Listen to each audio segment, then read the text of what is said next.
Welcome आप सभी का। आज हम देखेंगे बहुत ही इंटरेस्टिंग टॉपिक। आज हम एक कंपनी का आईपीओ एनालाइज करेंगे जिसका नाम है ICICI Prudential asset management company है। तो चलिए इसका हम एनालिसिस करते हैं। सबसे पहले हम कंपनी के बैकग्राउंड की देख लेते हैं। तो ICICI Prudential asset management company एक जॉइंट वेंचर है आईसीआई बैंक के साथ। To offering comprehensive asset management service since its inspection focusing on mutual fund and portfolio management। तो ओवरऑल कंपनी का यही बैकग्राउंड कि ये ज्वाइंट वेंचर है। म्यूचुअल फंड और पोर्टफोलियो मैनेजमेंट सर्विस पे इनका ज़्यादा फोकस है और ये आईसीआईसीआई बैंक के साथ पार्टनरशिप में या ज्वाइंट वेंचर में फॉर्म हुई है। फिर हम बिजनेस मॉडल की बात कर लेते तो ICICI Prudential asset management company business model focus on providing comprehension asset management service.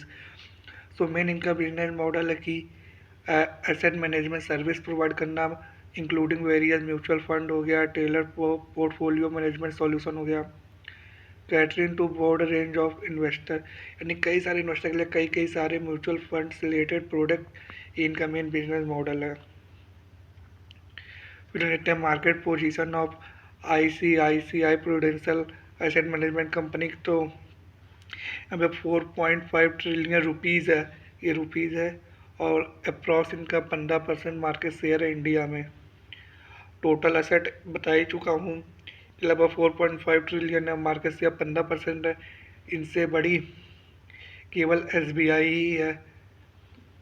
फिर हम देखते हैं नेक्स्ट। फिर हम इंडिया म्यूचुअल फंड इंडस्ट्री की देख लेते हैं। तो India mutual fund industry had witness A remarkable growth over recent year, driven by increasing retail participation and enhanced financial literacy among investors, leading to higher asset under management। फिर हम देखते हैं next है कि रेगुलेटरी इन्वायरमेंट। तो the recent reform in India financial sector has enhanced transparency and governance, significantly impacting asset management company and promoting investor confidence in mutual fund। तो overall देखा जाए अच्छा इन्वायरमेंट है फाइनेंशियल सेक्टर में। Finance inclusion बढ़ावा देने हर चीज़ करने के लिए प्रमोट किया जा रहा है, ठीक ही है। मार्केट ड्राइवर की बात कर लेते तो retail participation in mutual fund है सर्जेस ड्राइवन बाय सिस्टमेटिक, यानी आम लोग यानी इंडिया के रेसिडेंट लोग जो छोटे छोटे रिटेल ट्रेडर वो एसआईपी के जरिए बहुत ज़्यादा इंक्रेज कर रहे हैं। Enhancing financial literacy, expanding asset allocation among diverse investor, ये हम फिर देखते हैं आईपीओ के डिटेल के बारे में। हाँ, आईपीओ अर्थ क्या है? This section provide a comprehensive overview of offer size and price band of ICICI Prudential asset management company, detailing the financial parameter essential for investor. तो हम आईपीओ के टाइमलाइन की बात कर लेते हैं कि आईपीओ की टाइमलाइन होती कैसे है। सबसे पहले होता है लॉन्च होता है, फिर ओपनिंग होता है, फिर क्लोजिंग होता है, फिर लिस्टिंग होता है। लॉन्च में जैसे अनाउंसमेंट ऑफ आईपीओ हो गया एंड प्राइसिंग डिटेल हो गया। फिर ओपनिंग में कि सब्सक्रिप्शन फॉर इन्वेस्टर ओपन होता है। फिर क्लोजिंग रहता है कि IPO subscription present in for investor. फिर trial listing process, share officially listed on stock exchange. तो आईपीओ के टाइमलाइन में ये मेनली 4 प्रोसेस आते हैं। टाइमलाइन में ये 4 लाइन आती हैं जिनके थ्रू कोई भी आईपीओ, हर आईपीओ इन्हीं के थ्रू जाता है। फिर हम नेक्स्ट देखते हैं क्या है। नेक्स्ट देखते हैं कि share allocation and use of proceed. A IPO consist of fresh issue of share allowing the company to raise capital alongside offer for sale by existing shareholder to liquidate their investment. ये fresh issue versus offer में बता दिया। Promoter and anchor की बात की जाए तो promoter investor include ICICI bank and Prudential, where anchor investor consist prominent institutional investor, ensuring strong backing for the IPO and bolstering investor confidence। Use of proceed देख लेते हैं तो proceed from IPO will be utilized capital expenditure, debt reduction and funding growth initiative, enhance operational efficiency and market expansion effort। So overall ये share allocation and use of proceed था। फिर हम देखते हैं रेवेन्यू एंड प्रॉफिट ट्रेंड। तो बात की जाए ICICI Prudential asset management company का तो कंसिस्टेंट ग्रोथ रहा है। revenue and profit over the past few years, reflecting the company's strong market position and effective asset management strategy. ये है। फिर हम देखते हैं कि asset under management AUM growth.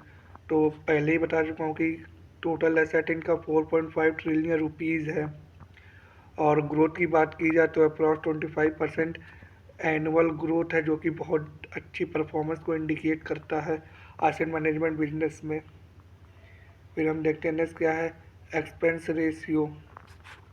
तो हम कॉस्ट मैनेजमेंट की बात करते हैं तो efficient cost management is crucial for asset management to maintain competitive expenses ratio, ensuring profitability while delivering value to investor through effective fund and management strategy. फिर operating margin की बात करें तो the company operating margin reflect it ability to manage cost effectively, allowing ICICI Prudential Asset Management Company to reinvest in growth opportunities and enhance shareholder value among evolving market dynamics. So overall ये concept था both cost management and operation margin का। फिर हम strength overview देख लेते हैं।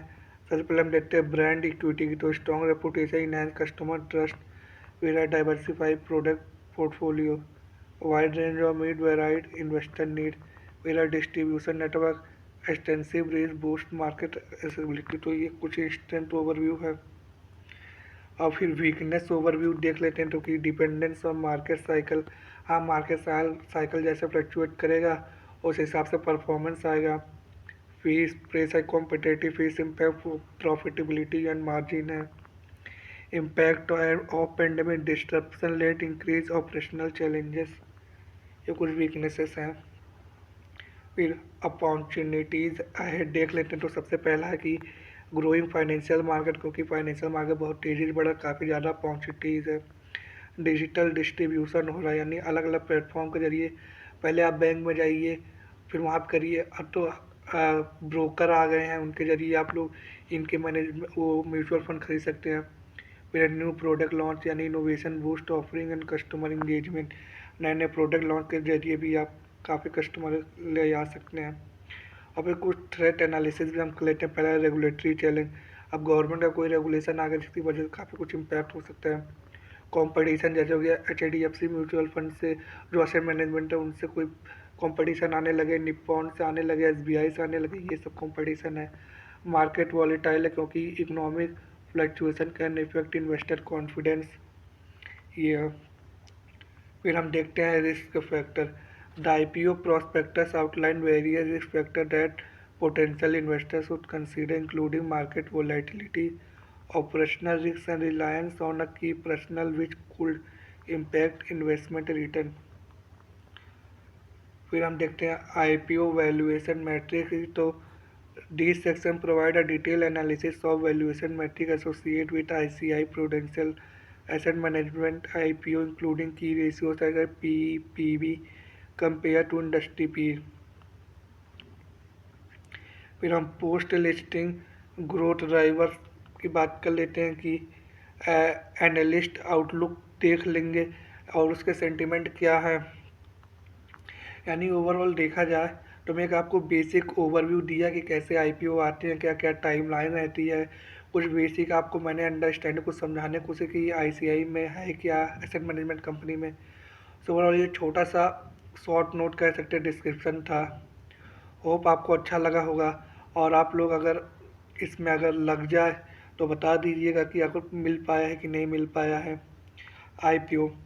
So overall देखा जाए कि काफ़ी ज़्यादा ग्रोथ और डेवलपमेंट है एसेट मैनेजमेंट कंपनी में। सो आप लोग और भी कंपटीशन लोग को देखते रहिए। तब तक के लिए बाय, टेक केयर, मिलते हैं नेक्स्ट वीडियो में किसी नए टॉपिक के साथ।